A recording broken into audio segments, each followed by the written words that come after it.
ఇవాళ కేంద్ర కేబినెట్ సమావేశం జరగబోతోంది. 25 మంది మంత్రులకు పైగా ఇవాళ ఇదే చివరి కేబినెట్ అని పెద్ద ఎత్తున వార్తలు వస్తూ ఉన్నాయి సార్.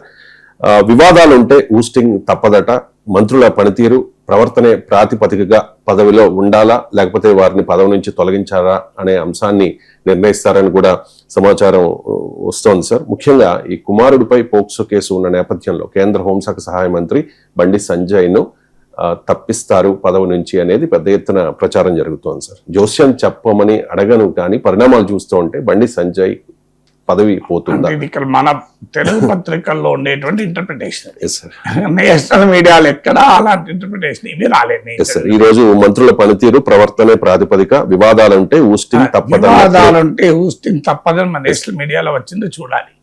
నేనైతే ఇక్కడ హెడ్లైన్స్ లో చూడలేదు. ప్రతి వార్త లోపలికి వెళ్ళి చూసే సమయం ఉండదు ఉదయాన్నే. కానీ మీకు భారతీయ జనతా ఇది ఇక్కడ మనం చూడాల్సింది బండి సంజయ్ విషయంలో ఒకటి కొడుకు బండి భగీరథ్, 2 బండి సంజయ్, 3 భారతీయ జనతా పార్టీ. ఇందులో బీజేపీకి పెద్దగా డ్యామేజ్ ఉంటుందని అనుకోను. ఎందుకంటే బీజేపీ ఎక్కడ ఏదో చాలా ఉత్సాహంగా ఈ కేసులో బండి భగీరథను కాపాడటానికి దూకుడుగా వ్యవహరించిన దాఖలాలు అయితే ఎక్కడ లేవు. సో మనం వాస్తవాలు మాట్లాడాలి కదా. సో బీజేపీ ఎక్కడ వెనుకేసుకొచ్చింది కూడా లేదు. బండి భగీరథ్ చాలా మంచివాడు, అన్యాయంగా ఆయన పైన ఈ రకమైన దాడి చేస్తున్నారు బీజేపీ వారు. మా బండి భగీరథ్ పైన బీజేపీ వారు ఎక్కడా లేదు. సో బీజేపీ వారు మొదటి నుంచి కూడా దీనిపైన స్ట్రాటజిక్ సైలెన్స్, సోషల్ డిస్టెన్స్ పాటించారు. ఎందుకంటే వారు ఇది పార్టీకి ఏ రకమైన డ్యామేజ్ జరగవద్దు అని. కానీ బండి సంజయ్ కేంద్ర హోంశాఖ మంత్రిగా ఉండడము, బండి సంజయ్ కేంద్ర హోంశాఖ మంత్రిగా ఉంటే బాధితురాలకు ఎలా న్యాయం జరుగుతుంది, ఆయనను బర్తరఫ్ చేయాలని అపోజిషన్ నుంచి డిమాండ్లు రావడము వల్ల ఈ చర్చ మొదలైంది. బండి సంజయ్ కూడా వాస్తవంగా బండి సంజయ్ సంబంధం ఏమీ లేదు. ఈ క్రైమ్ లో is not a partner. So ఈ అక్యూజ్ లో కూడా Bandi Sanjay is not accuse, నేరంలో అక్యూజ్ కాదు. అమ్మాయి తల్లిదండ్రుల్ని బెదిరించాడు అన్నది ఆయన పైన అలిగేషన్. సో అది కోర్టులో తేలాలి. బట్ ఆయన కలవడము, అలిగేషన్ ను బెదిరించాడు అనేది, ఆ బెదిరించడంలో కేంద్ర మంత్రిగా తనకున్న పలుకుబడి ప్రదర్శించాడు అన్నది ఆరోపణ. ఆ ఆరోపణ కూడా కోర్టులో ఏమీ ఇంకా విచారణ జరగలేదు, తేలలేదు. ఆరోపణ మాత్రం అన్ని వైపుల నుంచి వస్తున్న మాట నిజం. బండి సంజయ్ మాట్లాడిన తీరు వల్ల ఆ ఆరోపణకు బలం చేకూరు. బండి సంజయ్ అగ్రెసివ్ గా మాట్లాడడము, ఆ మొదలు కొడుకును అప్పజెప్పకపోవడం, కొన్ని రోజుల పాటు నా కొడుకు తప్పు చేయలేదు అని డిఫెండ్ చేయడము, మీకు వివిధ వేదికలను ఉపయోగించుకొని తన పార్టీ తన సిద్ధాంత క్రెడెన్షియల్స్ ను పదే పదే ఈ సమయంలో గుర్తు చేయడము. నిన్న కూడా గుర్తు చేసి ఇవాళ కూడా పత్రికల్లో వచ్చింది, నాపై కాషాయ జెండా కప్తారు అని.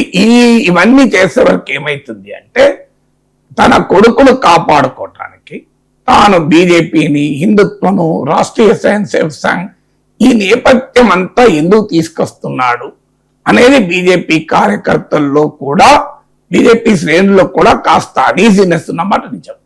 బండి సంజయ్ని అభిమానించే వారు కూడా ఇలా ఎందుకు సంజయ్ ప్రవర్తిస్తున్నాడు అనే భావన కూడా ఉంది. అయితే కొడుకు మీద మితిమీరిన ప్రేమ వల్ల చేస్తున్నాడు అన్నదే తప్ప బీజేపీ నాయకుడిగా చేస్తున్నాడు అని మాత్రం ఎవరు అనుకోవడం లేదు. సో ఇప్పటిదాకా ఆ స్టేజ్ లేదు, అన్లెస్ పార్టీ ప్రొటెక్ట్ చేసే పని చేస్తే తప్ప. కానీ ఇప్పటి వరకు చూస్తుంటే బీజేపీ ఆ మూడ్లో ఏమీ లేదు, ఉండదు కూడా. ఎందుకంటే భారతీయ జనతా పార్టీ అంటే బండి సంజయ్ కాదు కదా. అఫ్ కోర్స్ బండి సంజయ్ బీజేపీకి ఒక పెద్ద అసెట్ కావచ్చు. బండి సంజయ్ ఇమేజ్ ఏమైనా ఎఫెక్ట్ అయితే అది బీజేపీకి చాలా తీరని లాస్ కావచ్చు. ముఖ్యంగా ఆర్ఎస్ఎస్ కు, హిందుత్వ ఫోర్సెస్ కు చాలా ఎక్కువ లాస్ కావచ్చు. కానీ that doesn't mean beyond a point party సమర్థించదు. పార్టీ ఇండివిజువల్ ను డిస్కనెక్ట్ చేసుకుంటుంది. ఎందుకంటే పార్టీ ఇది much much larger than the individual. ఏ ఇండివిజువల్ అయినా పార్టీలో కీలక పాత్ర పోషించిన ultimately party is million times above the individual. So అందువల్ల మీకు పార్టీ ఇమేజ్ కు ఇది పెద్ద ఎత్తున డ్యామేజ్ అవుతుంది అనుకునే పరిస్థితి వస్తే తప్ప ఇంత తొందరగా రియాక్ట్ అవుతుంది కేంద్ర ప్రభుత్వం నేను అనుకోను. నా అంచనా, ఒక పొలిటికల్ జర్నలిస్ట్ గా నాకున్న అంచనాతో చెప్తున్నా. ఇప్పుడు రియాక్ట్ కావడం వల్ల కూడా ఒక రాంగ్ మెసేజ్ పోతుంది కదా. ఇంకా విచారణ ప్రక్రియ పూర్తి కాలేదు, ఇంకా ఏ శిక్షలు విధించబడలేదు, కొడుకును ఇంకా బండిదనేం కాపాడుకోలేదు, కాపాడుకుంటారన్న నా గ్యారంటీ అయితే ఏమీ లేదు. ఆల్రెడీ అరెస్ట్ అయి జైల్లో ఉన్నాడు. సో ఈ దశలో గనక ఆయనను తొలగిస్తే అపోజిషన్ డిమాండ్ కు తల ఒగ్గినట్టుంటుంది. సహజంగా మోడీ స్వభావం రీత్యా చూస్తే అపోజిషన్ డిమాండ్ కు తల వంచే స్వభావం కాదు. తన పార్టీకి నష్టం అవుతుంది అనుకున్నప్పుడు రియాక్ట్ అవుతాడు, కానీ ఎవరో అడిగారు కదా అనేటువంటి బెంబేలెత్తిపై పానిక్ గా రియాక్ట్ అయ్యేటువంటి టైప్ మోడీ కాదు, బీజేపీ పార్టీ కూడా కాదు. అందువల్ల ఇప్పటికిప్పుడు గనక ఈ దశలో భవిష్యత్తులో ఏమవుతుంది, ఈ కేసు ఏ టర్న్ తీసుకుంటుంది, ఇది బీజేపీకి డ్యామేజ్ గా మారదా అవన్నీ ఫ్యాక్టర్స్ భవిష్యత్తులో ఉండవచ్చేమో, కానీ యాజ్ ఆఫ్ నౌ ఆ పరిస్థితి ఉంటుందని అనుకో. తర్వాత మనకు బ్యాక్గ్రౌండ్ హిస్టరీ కూడా ఉంది కదా. బండి సంజయ్ని ఒకసారి మార్చి బీజేపీ భారీగా నష్టపోయినటువంటి అంశం కూడా ఉంది. సో ఆ డైమెన్షన్ కూడా ఉంది కనుక తొందరపడి ఇప్పటికిప్పుడు బండి సంజయ్ని పక్కకు పెట్టిన రాష్ట్రంలో ఏదో ఒక బాధ్యత ఇవ్వాలి కదా. ఇవ్వకుండా ఆయన పార్టీలకు వెళ్ళైతే తీసేయరు కదా.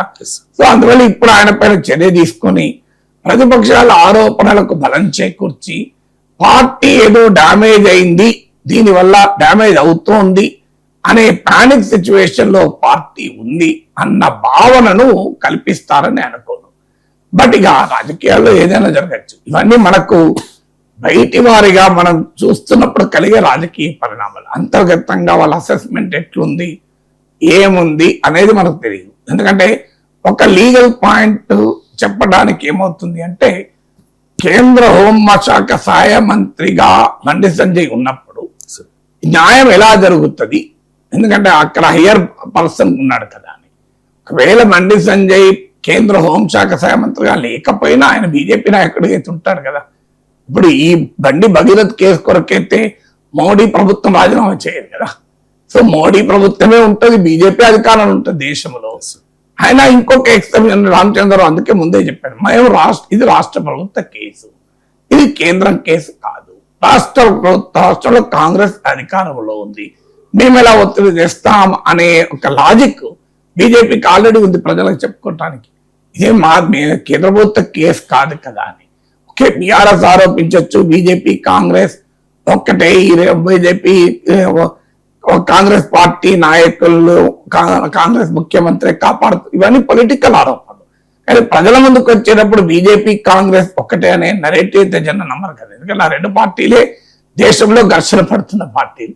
అందువల్ల ఏమన్నంటే బండి సంజయ్ కి సహకరిస్తున్నారనే ఆరోపణకైనా సమాజం కన్విన్స్ అవుతుందేమో, కానీ బీజేపీని కాపాడే పని కాంగ్రెస్ చేస్తుందంటే సమాజం కన్విన్స్ కాదు. అందువల్ల ఇప్పటికిప్పుడు పెద్ద పొలిటికల్ డ్యామేజ్ ఉండి ఇప్పుడు ఈ అంశం మరింతగా స్నోబాల్ అయ్యటానికి ఈ చర్య తీసుకుంటారనేది నాకు అనుమానమే. అయితే ఒకవేళ 25 మందిని నిజంగానే తీసేస్తే అది బండి సంజయ్ కొరకైతే 25 మంది తీయరు కదా. సో 25 మందిని తీసేసి ఒక మేజర్ సర్జికల్ ఆపరేషన్ కనుక మోడీ ప్రభుత్వం తీసుకుంటే అప్పుడు ఆ ప్రాసెస్ లో చెప్పలేము ఏం జరుగుతుంది అనేది. ఎందుకంటే మరి తీసేసి కొత్త వాళ్ళని తీసుకుంటారా, లేదా తీసేసి గవర్నమెంట్ సైజ్ తగ్గించి పొదుపు చర్యల్లో భాగంగా దీన్ని ప్రజెంట్ చేస్తారా. ఎందుకంటే రాబోయే కాలంలో భారీగా ప్రజల పైన భారాలు మోపే కాలం రాబోతుంది. ఎందుకంటే ఎకానమీలో ఆ హిడెన్ క్రైసిస్ కనబడుతుంది. అందువల్ల భవిష్యత్తులో భారీగా వచ్చేటువంటి భారాలకు సమాజం నుంచి నెగటివ్ రాకుండా ఉండేందుకు ప్రభుత్వం చూడండి, మోడీ కాంగ్రెస్ తగ్గించుకున్నాడు, ప్రభుత్వం కేబినెట్ సైజ్ తగ్గించుకుంది అనే నరేటివ్ బిల్డింగ్ లో భాగంగా ఒకవేళ మంత్రివర్గ స్థాయినే కుదించి పెద్ద ఎత్తున తొలగిస్తే అప్పుడు we do not know what will happen. కానీ ఈ కేసు వల్ల బీజేపీ ఏదో పానిక్ అయిపోయి, మోడీ ఏదో పానిక్ అయిపోయి తనకేదో పెద్ద డ్యామేజ్ జరగబోతుందని తొలగిస్తారని అయితే నేను